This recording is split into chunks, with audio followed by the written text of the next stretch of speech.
Idul Fitri jatuh pada hari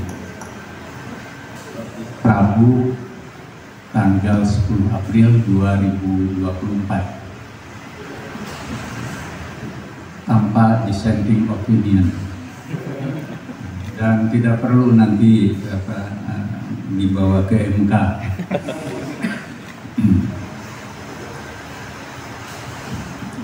Saudara sekalian, Muhammadiyah tentu juga menghormati keputusan yang nanti akan diumumkan oleh pemerintah sebagaimana mestinya, dan tampak-tampaknya akan sama untuk Idul Fitrinya. Tetapi nanti kita harapkan masyarakat tidak perlu bingung kok Ramadannya beda, Idul Fitrinya sama, ya.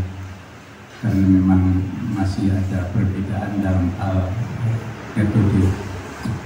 Maka PP Muhammadiyah dengan rendah hati dan terus mengkomunikasikan kepada semua pihak agar umat Islam bukan hanya di Indonesia tetapi di seluruh dunia perlu mengarah pada kalender global tunggal, kalender Hijriah Islam yang bersifat global dan tunggal, supaya nanti satu tanggal baru itu berlaku untuk semua negara. Ya, seperti kalender miladiah, gitu kan, jarang terjadi perbedaan kapan hari Natal ini. Hari Natal semuanya tanggal 25 Desember. Hanya beda di Amerika malam, di sini pagi, kan, dan sebaliknya. Jadi perbedaan yang paling jauh saja kan paling berbedanya antara malam dan siang, sehingga tidak lagi perdebatan-perdebatan. Jadi, dan kami percaya nanti kalau kita berbasis pada dasar Islam, tapi juga mengembangkan ilmu pengetahuan yang paling eksak, paling memberi kepastian, itu ya ke depan akan ada satu kalender tunggal global.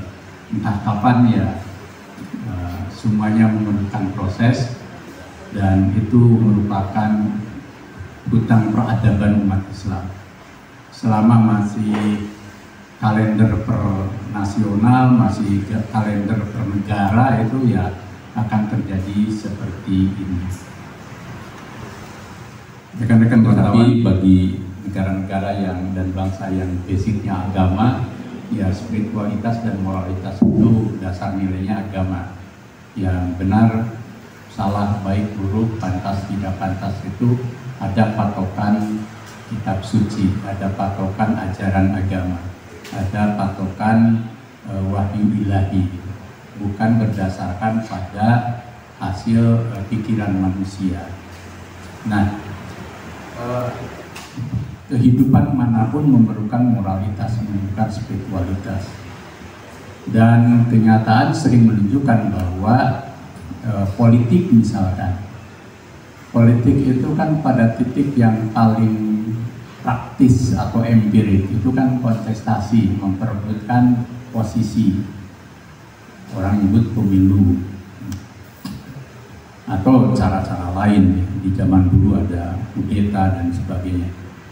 Yang tentu di zaman modern kudeta sudah tidak berlaku. Yang berlaku adalah sistem demokrasi elektoral, misalkan.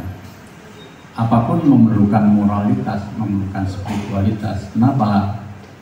Karena sebagus apapun sistem itu, ketika manusia itu atau sekelompok manusia ingin memenangkan pertandingan, lalu yang terjadi biasanya kan apa yang disebut dengan hukum Machiavellian, gitu ya. Hukum di mana penghalalan segala cara itu dilakukan.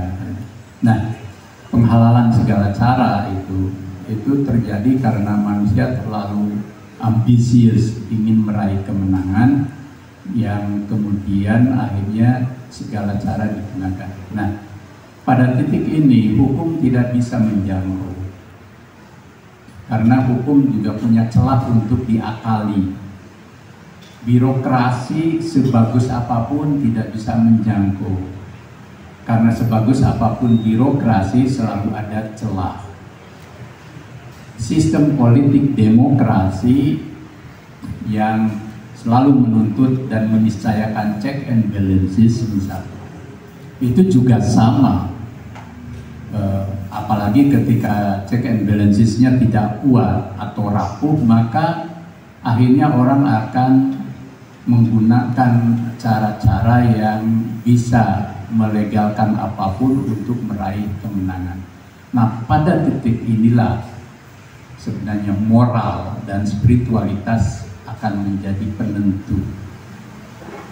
Nah, bagi kita yang hidup di negeri tercinta Republik Indonesia, moralitas, spiritualitas itu basic nilainya jelas.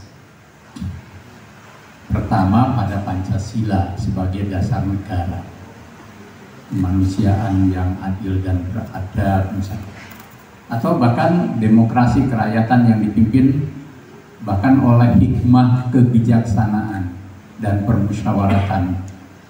Itu kan hikmah kebijaksanaan itu value, nilai, bukan wilayah hukum. Itu hikmah kebijaksanaan itu juga di sila kemanusiaan yang adil dan beradab. Adil itu ya objektif, kemudian beradab ya jelas mengutamakan moralitas tentang baik buruk, pantas tidak pantas. Nah, politik pada titik yang paling empirik tadi dan menisayakan kontestasi, akhirnya yang berlaku adalah pragmatisme. Orang berorientasi pada kegunaan. Jika dengan segala cara itu berguna untuk meraih kemenangan, orang akan melakukan. Nah, maka disitulah perlu penghayatan nilai Pancasila.